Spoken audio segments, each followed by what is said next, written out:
can learn from the mistakes and not commit those mistakes in the future. यहाँ पे content का जो समुंदर है ना, उसमें डूब मत जाना. Time is the most important resource right now. अगर आप 2027 का अटेम्प्ट दे रहे हो, कोशिश करो that by December 2026 you are done with the mains related topics. किसके नोट्स की गड्डी मोटी थी, किसकी पतली थी, ये नहीं चेक कर रहा UPSC.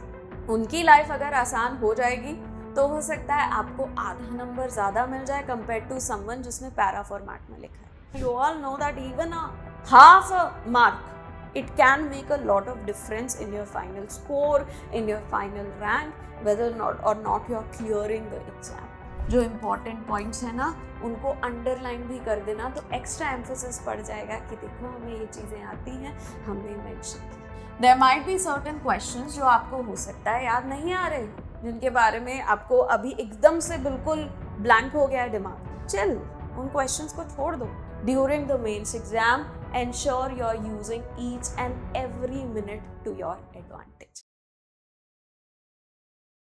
Hello students and welcome to Sathi IAS. I'm Pallavi Saxena, the geography faculty here, and in this video let me share with you guys about my mains experience. देखिए मैंने 4 मेंस दिए हैं and उनमें से I have cleared 3 mains. I have been to the interview thrice. In 2013, 2017 and 2019. 2013 was my first attempt. I was a fresh graduate. 2013 was the year when I finished my degree, and in the same year I gave my my paper, my UPSC attempt, and I was able to go up till the interview. Then I took a break. I gave the exam again in 2017, 18 and 19. In 17 and 19, I was able to clear the mains once again and reach the interview. In fact, 2017 May final list, I was, I missed the final list by a very small margin, by a margin of around 10 marks. But, in 2018, however, I was not able to clear the mains. So let me share with you what did I do right so that I could clear the 3 mains, and what did I do wrong in the year 2018. Because यहाँ पे सब आपको ये तो बताएंगे कि कैसे clear कर लिया, बट बहुत कम लोग होते हैं जो ये बताते हैं कि क्या गलत किया, कि you can learn from the mistakes and not commit those mistakes in the future. So let's first talk about what did I do right. And then साथ में ही I keep on telling you कि 2018 में मैंने क्या blunders किए, क्या गलतियां की. So first of all, as I always state that UPSC का जो सिलेबस है, यूपीएससी में जो कंटेंट अवेलेबिलिटी है, स्पेशली देखो अब तो एआई है और मुझे पता है कि टेलीग्राम से भी आपको बहुत सारा कंटेंट मिल जाता है. Material is very readily available each and every place. यहाँ पे कंटेंट का जो समुंदर है ना, उसमें डूब मत जाना. You have to be very choosy. You have to pick and choose the content very carefully. And once you have committed to that, उसके बाद फिर इधर उधर नहीं जाना है. बिल्कुल एक strong commitment रखना to the sources that you have chosen. Choose a source and stick to that. क्योंकि बहुत लिमिटेड टाइम रहता है बिटवीन प्रीलिम्स एंड मेंस. यहाँ पे आपको बहुत केयरफुल रहना है with your time, because you have to read and you also have to practice a lot. So that's why time is the most important resource right now, right? So pick and choose very carefully as to what you are reading. ठीक है, now आपने अगर content choose कर लिया कि मुझे इस पे फोकस करना है, ये स्टडी करना है, then after that keep on studying that and on repeat. ऐसा नहीं कि एक ही बार कर लिया छोड़ दिया. देखो, जब तक आपका दिमाग एटलीस्ट 2 से 3 बार किसी चीज को रिवाइज ना कर ले, you are not able to retain the information. That is very natural, right? Our brain has limited capacities. Yeah, we have to, the brain has to do so many tasks. So it is essential कि brain को पता रहे क्या चीज important है. So what I used to do was that I had some limited resources, the static material, the current affairs material, and current affairs I used to integrate within the static part. एक बार current affairs की कोई भी magazine, उस time देखो magazine से आती थी, magazine पढ़ी, उसमें जो भी इंपॉर्टेंट पॉइंट्स लगे रिगार्डिंग अ स्टैटिक टॉपिक, उसको वहीं के वहीं ऐड कर लिया. फॉर एग्जाम्पल साइक्लोन आया है, साइक्लोन से रिलेटेड कुछ new policy has been in news, so I just took that policy and added that to my static part itself, right. क्योंकि देखो करंट अलग से आप नहीं पढ़ोगे, दैट इज नॉट पॉसिबल कि जब एग्जाम के 2-4 दिन पहले आप रिविजन करने बैठो फाइनल वाला, वहां आप इतना मोटा अपनी गड्डी of your static notes plus इतना आप करंट नोट साथ में पढ़ो, that is not possible and that's why it is essential कि इसको आप यहीं पे इंटीग्रेट कर लो, right. So I used to have limited notes, उन्हीं से मैं पढ़ती थी, उन्हीं को रिवाइज करती थी, right.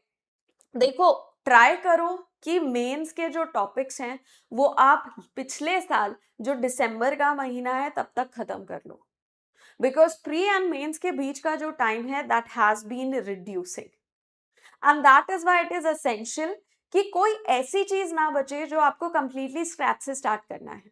After prelims, you have all the material that you have read at least once or twice before you started your prelim focused study in January. So December तक try करो. For example, अगर आप 2027 का attempt दे रहे हो, कोशिश करो that by December 2026 you are done with the mains related topics. For example, your optional should be done. I would suggest कि अभी देखो बहुत टाइम है, तो अगर 27 को आप फोकस कर रहे हो तो प्लीज कोशिश करो that by November 15th you are done with your optional. By December, you are done with the main specific topics like world history, like ethics. ये सब दिसंबर तक हो जाए, right? So that after prelims, अब ये वाले टॉपिक्स जिनको आपने प्रीलिम्स के लिए बिल्कुल कवर नहीं किया था, उनको सबसे पहले कवर करना स्टार्ट करो. That is what I used to do. Now 2013 में for the very first time the pattern got change.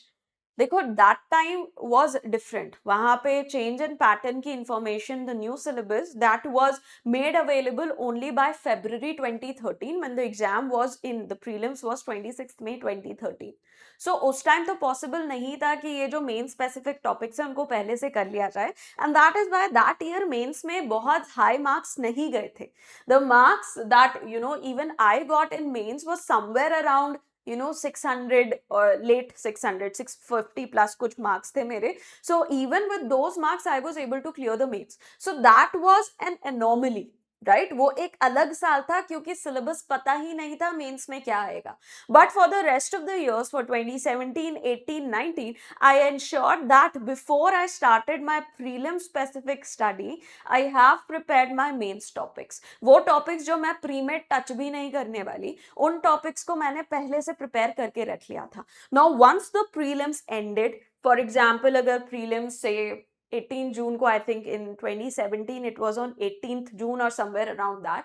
So pre खत्म हुआ, उसके नेक्स्ट डे से I started first revising the topics, the subjects जो मैंने prelims में बिल्कुल नहीं किया था, like my optional, like GS4, like certain sections of GS paper 1. इनको मैंने सबसे पहले रिवाइज किया, राइट. ना बस रिविजन नहीं करना है. The exam is not just about revision. So क्या क्या हमने अभी तक सीखा?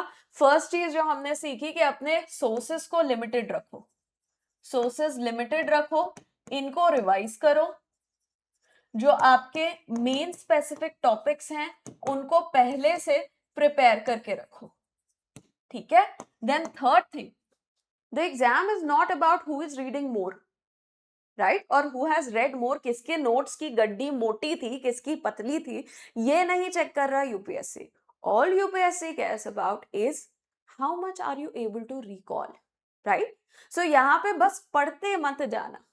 हमें लगता है कि यार चीजों को रिवाइज करते जाएंगे तो दिमाग में वो रिटेन रहेंगी, and then we will be able to write very beautiful answers. वो सारी चीजें हमको वहां पे याद आ जाएंगी, हम उनको लिख पाएंगे. देखो ब्रेन जो है, again as I stated, limited capacity है.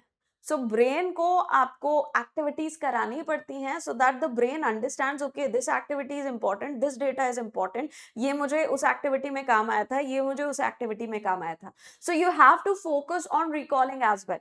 आपको रिकॉलिंग पे फोकस करना है, and for recalling during the mains exam the best thing that you can do is writing practice. And this is something that I did profusely. and this is something that I did not do much in 2018. 2018 वाला जो attempt था मेरा, I could not clear the mains exam. One of the major reasons was this. Because I was not very sure of whether or not I'll clear the prelims. 2018 ka prelims was also not that great. The paper was not that great. So I was not sure whether or not I'll be able to clear the prelims. And that is why I had joined a degree course. And then suddenly when the results came, I had cleared the prelims. So already I had lost a lot of time. बहुत सारा मेरा time, around 1 month का time मेरा lose हो गया था. Even though the gap between the pre and the mains was quite large, but still I think prelims was in June and mains was in October.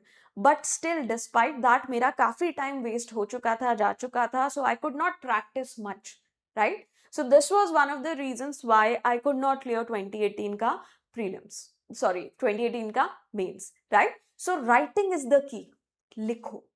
Now कभी कभी कुछ students बोलते हैं, मैम एकदम से दिमाग में पॉइंट्स नहीं आते हैं, क्या लिखें? Even though we have done the revision, we are not able to think about the points when we see the question. So इसका एक सिंपल सोल्यूशन है. क्या सोल्यूशन है? फर्स्ट वीक कुछ जो भी लिखो, हर दिन कुछ ना कुछ क्वेश्चंस लिखना है. हर दिन try to write at least 110 marker, at least 115 marker question of GS and at least 1 question of optional. इतना तो लिखना ही है. This is the basic requirement, right? और वीकेंड पे कोशिश करो कि एक ऐसे लिख लो, 1.5 आवर लगेगा, एक ऐसे लिख लो. That is something that you need to do, right? So सबसे पहले क्या करो, पहले एक वीक में जब आप क्वेश्चंस लिख रहे हो, you refer to the source. आपके जो नोट्स वगैरह हैं उनको रेफर कर लो, तो ताकि आपको पता चल जाए, अच्छा all these points they can be written, this is the way in which we can write the answer. एक बार जब आपका मोमेंटम क्रिएट हो जाएगा ना, इनहिबिशन होता है इन राइटिंग द आंसर्स. हमें लगता है यार गंदा आंसर लिखा तो क्या होगा. This is something I have also faced, right? But you have to fight against that, क्योंकि अभी गंदा आंसर लिखोगे तो जो एग्जाम रहेगा वहां पे गंदा आंसर नहीं लिखोगे. That is very important, right? So practice as much you can. Inhibition खत्म करने के लिए this is the best way out, कि फर्स्ट वीक में जब आप आंसर्स लिख रहे हो, नोट्स को रेफर करके फिर पॉइंटर्स लिखो. Once the ball is set rolling, एक बार जब आपकी शुरुआत हो जाएगी, देन नेक्स्ट वीक ऑनवर्ड्स आपने जो भी पढ़ा है, जो भी सेक्शन के आपको आंसर्स लिखने हैं, उसको हटाओ, नोट्स को दूर हटाओ, खुद से पॉइंट्स जनरेट होने लगेंगे, right? So that is the next thing that you need to do. Then आपको आंसर्स रैंडमली नहीं लिखना, स्ट्रक्चरिंग प्रॉपर रखनी है. देखो सबके पास सेम अवेलेबल इंफॉर्मेशन है, ठीक है? This is the age of internet, this is the age of AI, everyone has the same available information. So what's the differentiating factor? Even that time when I gave the mains, उस time भी internet तो available था ना, तो वहां पे भी information सबके पास सारी थी. What was the thing that separated a answer of someone who is able to clear the mains and someone who is not able to clear the mains is how you are presenting your thoughts, है ना? Structuring आप कैसी कर रहे हो अपने answer की. देखो एक बेसिक स्ट्रक्चर तो क्या होता है कि इंट्रो, बॉडी, कंक्लूजन के मैनर में आपने अपने आंसर को लिखा. You first wrote the introduction, then the body, then the conclusion. ना यहाँ पे one more thing becomes important, कि within the body part आप स्ट्रक्चरिंग कैसे कर रहे हो. Within the body part first points में लिखना आंसर, क्योंकि देखो जो आपके आंसर्स चेक करेंगे उनके पास कुछ पॉइंट्स में ही यूपीएससी प्रोवाइड करता है कि अच्छा ये पॉइंट्स होने चाहिए. तो अकॉर्डिंगली अगर उनके लिए आप पॉइंट्स में लिख दोगे यहाँ पे, तो it will be easier for them to check कि ये पॉइंट्स इस स्टूडेंट ने लिखे हैं, इतने मार्क्स इसको दे दो. उनकी लाइफ अगर आसान हो जाएगी तो हो सकता है आपको आधा नंबर ज्यादा मिल जाए कंपेयर टू समवन जिसने पैरा फॉर्मेट में लिखा है, राइट? सो बॉडी वाला जो पार्ट है उसको पॉइंट मैनर में स्ट्रक्चर करो, पॉइंट वाइज स्ट्रक्चरिंग करो. ट्राई करो कि कोई फिगर, डायग्राम, फ्लो चार्ट वगैरह ऐड कर लो. ज्योग्राफी का आंसर है तो आई ऑलवेज सजेस्ट कि होना ही चाहिए, एक फिगर या डायग्राम या मैप होना ही चाहिए। बाकी सब्जेक्ट्स में भी ट्राई करो that you are able to add those things, right. तो ये जब आप प्रैक्टिस करोगे ना, राइटिंग प्रैक्टिस, उसमें ये सारी चीजें इनकॉर्पोरेट करना, सो that the structure of your answer is amazing. वो आपके आंसर के स्ट्रक्चर को देख के ही खुश हो जाए, सच दैट हो सकता है आपको आधा नंबर एक्स्ट्रा मिल जाए, and you all know that even a half a mark, it can make a lot of difference in your final score, in your final rank, whether or not you are clearing the exam, right? So structuring proper रखना point wise format में, and अगर writing speed अच्छी हो जाए ना, अगर writing speed practice कर करके अच्छी हो जाए, then in that case हो सकता है अगर टाइम रहे तो थोड़ा अंडरलाइन भी कर देना, जो इंपॉर्टेंट पॉइंट्स है ना उनको अंडरलाइन भी कर देना, तो एक्स्ट्रा एम्फोसिस पड़ जाएगा कि देखो हमें ये चीजें आती हैं, हमने मेंशन की है। My writing speed was very decent. जब क्लासेस में लेती थी, मैंने राइटिंग स्पीड कैसे इम्प्रूव की, when I used to take classes, I used to take running notes. मैं रनिंग नोट्स लेती थी, एंड टीचर बोल रहा है मैं लिख रही हूँ, so because of that running notes मेरी writing speed over time improve हो गई, राइट। सो आप भी ये चीज प्रैक्टिस कर सकते हैं। कोई बोल रहा है तो रनिंग नोट्स लेने की कोशिश करो, क्लासेस में ट्राई करो रनिंग नोट्स लेने की। अगर क्लासेस में आपको अलग से नोट्स मिल रहे हैं, you don't want to take the running notes, then news अगर देख रहे हो तो वहां पे रनिंग नोट्स लेने की कोशिश करो। So these small small activities will help you out in your mains, right. Writing की स्पीड बढ़ानी है, right? So these are some things. Then इसके बाद let's come to exam. During exam क्या मैंने ऐसी चीजें की which really helped me out? देखो एग्जाम हॉल में सबसे पहले जाओ तो थोड़ा सा कामनेस रखना। बहुत ज्यादा नर्वस रहोगे, ब्रेन के पास ऑक्सीजन नहीं जाएगा, ब्रेन फॉग होने लगेगा। जब भी बहुत ज्यादा नर्वसनेस लगे, breathing, right. So during your preparation थोड़ा ब्रीदिंग एक्सरसाइजेस या मेडिटेशन वगैरह उस पर भी थोड़ा फोकस करो, राइट। तो ब्रीदिंग एक्सरसाइज, मेडिटेशन, इन चीजों पे फोकस करो। जिस भी तरह से मेडिटेट करना चाहते हो, whatever be your means of doing that, do that at least for at least 5 minute दिन का इसके लिए निकालो, so that you are able to control your nerves during the exam, right? This is very much important. You know, this will have a very big impact on your final result, right? Second, जो आपका paper होता है ना, आपको 5 minute पहले मिल जाता है। You get your paper around 5 minutes before the bell rings. तो एक बेल बजती है 5 मिनट पहले वाली, तब आपको पेपर डिस्ट्रीब्यूट हो जाता है ना। जो आपको answer booklet, question answer booklet मिलती है ना, उसको बिल्कुल बैक पे फ्लिप करोगे तो वहां पे क्वेश्चन पेपर रहता है, वहां पे you can see the questions. So वो जो 5 मिनट्स है ना, उनको भी बहुत अच्छे से आपको यूटिलाइज करने की जरूरत है, and this has help me out a lot. यहाँ पे क्या कर सकते हो आप, क्वेश्चन देखो, just read all the questions. For example ये क्वेश्चंस लिखे हुए हैं, उनको बस रीड करो, उनको रीड करो, और जो भी फर्स्ट थॉट, फर्स्ट फैक्ट जो भी आ रहा है, जो भी आप उसके बारे में सोच पा रहे हो, उसको यहाँ पे बस स्क्रिबल कर दो, ताकि जब आप उस क्वेश्चन पे आओगे, when you start writing that question, you don't have to think about at least these things. आप ये बना बनाया आपके पास पॉइंट रहेगा, बाकी पॉइंट्स आप सोच लोगे, तो यहाँ पे टाइम सेव हो जाता है बहुत सारा, राइट। सो एक दो पॉइंट्स जो भी आप सोच सकते हो during that 5 minute about all the questions, just think of those points and scribble down at the side of your question.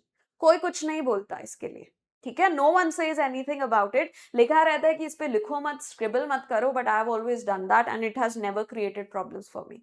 सो आप बिल्कुल ये कर सकते हो। ये जो 5 मिनट्स आपको मिलेंगे ना, पेपर स्टार्ट लिखना स्टार्ट करने के पहले के 5 मिनट्स, उनको अच्छे से ये करने में यूटिलाइज करो, right. Then while you're giving the paper, there might be certain questions जो आपको हो सकता है याद नहीं आ रहे हो, जिनके बारे में आपको अभी एकदम से बिल्कुल ब्लैंक हो गया है दिमाग। चिल, उन क्वेश्चंस को छोड़ दो, ठीक है। फर्स्ट क्वेश्चन लिख लिया, सेकंड क्वेश्चन लिख लिया, थर्ड क्वेश्चन याद नहीं आ रहा, छोड़ो, बहुत ज्यादा टाइम इस चीजों पे वेस्ट नहीं करना है, उसको छोड़ो, आगे बढ़ो। नेक्स्ट क्वेश्चन देखो, उनको लिखो। फिर एक बार once you are done with writing all the answers, already practice से अच्छी राइटिंग स्पीड आपकी हो गई होगी, जब आप सारे आंसर्स लिखना जो आते थे उनको कंप्लीट कर लिया, फिर उन पे आओ, उन क्वेश्चंस पे आओ जो आपको नहीं आते थे, राइट? उनमें भी प्रायोरिटी ये रखो, there might be certain question जिनके बारे में बिल्कुल भी नहीं आता, और there might be certain question जिनके बारे में थोड़ा बहुत आता है बट कंप्लीट नॉलेज नहीं है। तो पहले इन क्वेश्चंस को कवर करो कि थोड़ा बहुत आता है तो कुछ तो लिख दोगे ना वहां पे। Then at end come to those questions जिनके बारे में कुछ भी नहीं आता, क्योंकि वहां पे you'll have to think a lot, क्योंकि कुछ कैलकुलेटेड गेसिंग वर्क करना आपको रहेगा। तो वहां पे राइट दैट डाउन, जो आप सोच के फिर लिख पा रहे हो वो लिख दो। अननेसेसरी कुछ भी बकवास नहीं लिख के आना है, ठीक है? ट्राई करना कि स्पेशली जो आपका फर्स्ट क्वेश्चन रहे, first second question, at least first question and second question, ये आप थोड़ा अच्छे से लिखो, प्यार से लिखो, ठीक है? इनमें, और अगर वो क्वेश्चंस बिल्कुल ही नहीं आते तो थोड़ा बहुत एक आधी पॉइंट जो आ रहा है वो लिख दो। अननेसेसरी बकवास कुछ भी लिखने की जरूरत नहीं है, राइट? बिकॉज फर्स्ट और सेकंड क्वेश्चंस जो है ना, the examiner does not know you, these questions they are the first impression of you for them, right? So try करो कि इन questions को थोड़ा intelligent तरीके से अच्छे से present कर पाओ आप, ठीक है? So that is also essential. Then this is something that you need to do during the exam. एक बार एग्जाम देके घर जब आ गए, during that time what I used to do, जब मैं रीडिंग कर रही हूँ, मेरा रिकॉलिंग हो गया है, मेरा सेकेंड थर्ड रिविजन हो रहा है, उस time there are certain topics of every paper which are difficult, जो मुझे, मैं कुछ भी कोशिश करूं मुझे याद नहीं हो रहे।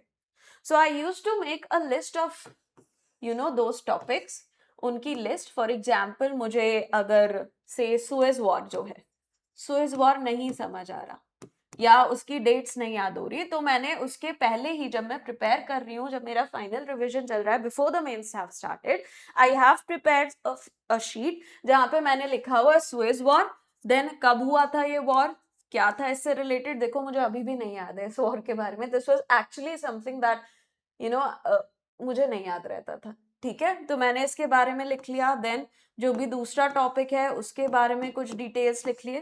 तो ऐसे I had a repository of a few topics I had difficulty with.